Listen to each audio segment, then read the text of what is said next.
Well, I can't tell you my theory, but I can tell you that we did this thing thinking this would be a cool show that we would love. It became this thing that surprisingly a number of people embraced and had a following. And the coolest thing is to see that people are not just thinking about it, but are, really smart about it and coming to these very interesting, often very complex conclusions about what may or may not be happening there.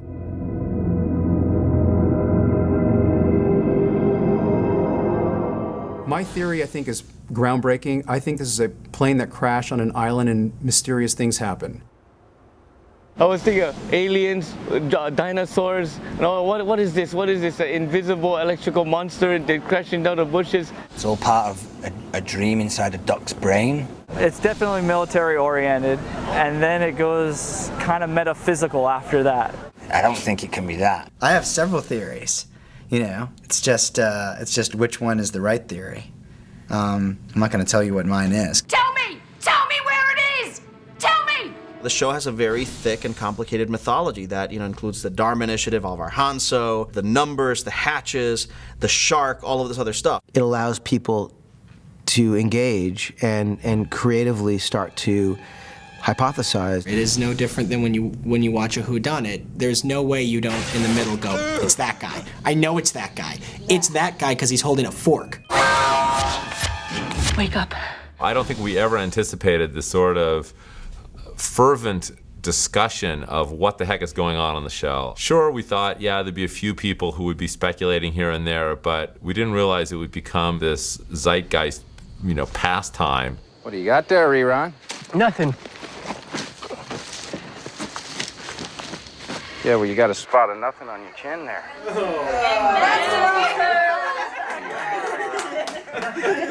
I have been known to beat down friends' doors if I couldn't get to watch the episode. I'm completely dependent on other people to watch the episodes as they happen, because I don't have cable. There's a whole core group of fans that have formed around the Fuselage, which is a lost posting board fan community that formed very shortly after the show began to air.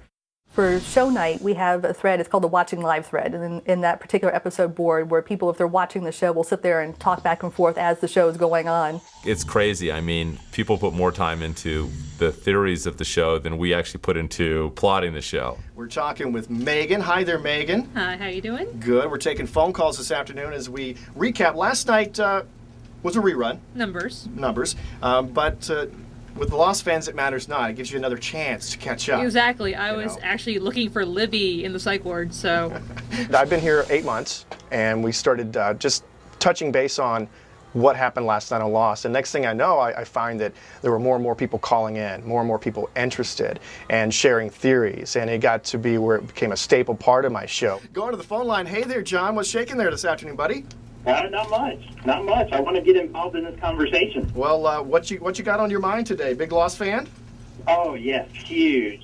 Even last night's rerun, I still caught things that I, missed the first time. The Lost Notebook is one place where people can come and kind of find the evidence to what may or may not be going on in the show and come up with their own theories. Where are you going? You're not the only one who didn't find what they were looking for. I loved hearing all the theories that are out there, and I love my friends who come up to me and say, oh my God, I totally know what the deal is, I figured it out. And they just lay everything out there and they come up with the craziest stuff. There are these really, really in-depth theories about the Hanso Foundation and about the Dharma Project and about how everything is connected. I think if you could take one half of Alvar Hanso's name, who is, the head of the Dharma Project and the head of the Hanso Foundation, and you take that with the other half of someone's name who was actually, an ancient expert in physics and in electromagnetism, they would make the word Dharma. And people come out with 15,000 different ways to equate the numbers to what's happening in the real world to what's happening to something else, and it all makes sense for them, and everybody has an opinion. Hurley's numbers and the word Dharma are six numbers and 6 letters, and in the Bible, on the 6th day, God created humans. My theory is that they're not watching, are they? It's a giant turtle. I always loved this old Twilight Zone where all this stuff was going on. And at the end of the Twilight Zone, you pulled back and you realized that everything that was going on was inside a drop of water in somebody else's world. The strangest theory we've come across was actually a theory we had ourselves, which is at one time we were going to have all of our characters come through the island and realize that they're in Disney's California Adventure. And it is a giant turtle that is floating in the ocean, and they are all on top of it. And it is only a matter of time before they figure that out. All I do is guess at home just like everybody else. I have no clue. No one gives me any privy information, you know, and I'm glad for it, like I said, so I don't have to lie. I'm a terrible liar. My personal opinion about what's going on the island is that you're gonna think I'm crazy. All right. In the very beginning, all the actors, whenever we sat around, we would discuss the theories and who, you know, whose ever version, whatever they read on the internet. I mean, we would go through lists of theories. There was a theory that the little boy, Malcolm David Kelly, who's a fine actor, had crash landed on an island on his own and was so bored that he started smoking bananas and he tripped out and imagined the entire show, which I think is good. But it doesn't make sense because that would mean that he'd be imagining like the producers and the SAG Awards, and I don't think a 9-year-old boy can imagine SAG Awards. My favorite was the one where there was no crash, and the crash was kind of like put together as a set, kind of, and we were implanted memories were given to us, and that's what all our flashbacks are. And so because the memories are implanted, that's why the same horse can show up on the island that Kate had in her past, because it's not a real past. It was put in her head somehow. There's so many unexplained things that occur. A lot of people think that it's the government's doing it.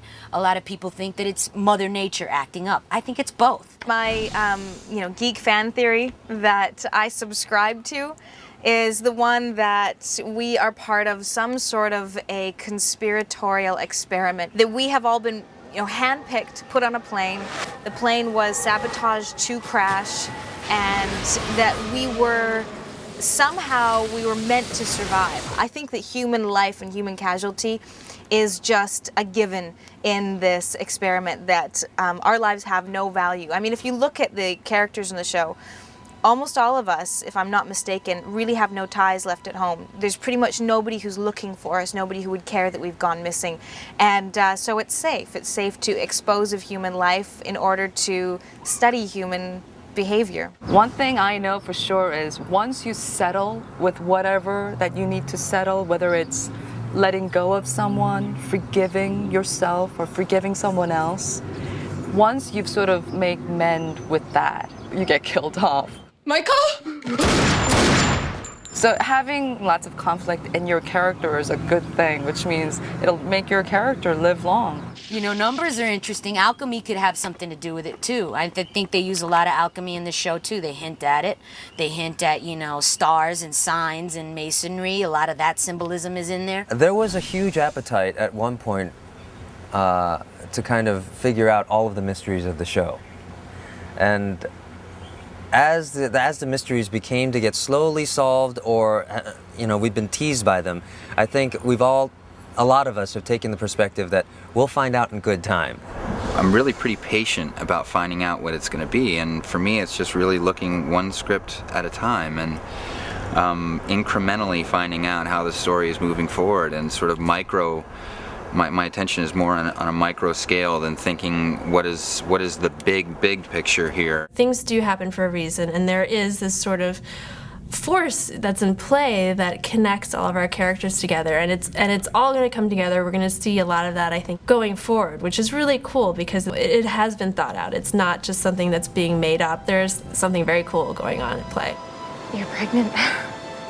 What we have said and will continue to say is that we will not end the show with a cheat. It will not all have taken place in a snow globe. It will not all have been a dream. It's all going to be about asking new questions, to think about all the questions that you didn't know at the end of the first season. The second half of season 3 we think is going to be incredibly exciting in terms of opening up the show in a whole new way that I don't think anybody sees coming.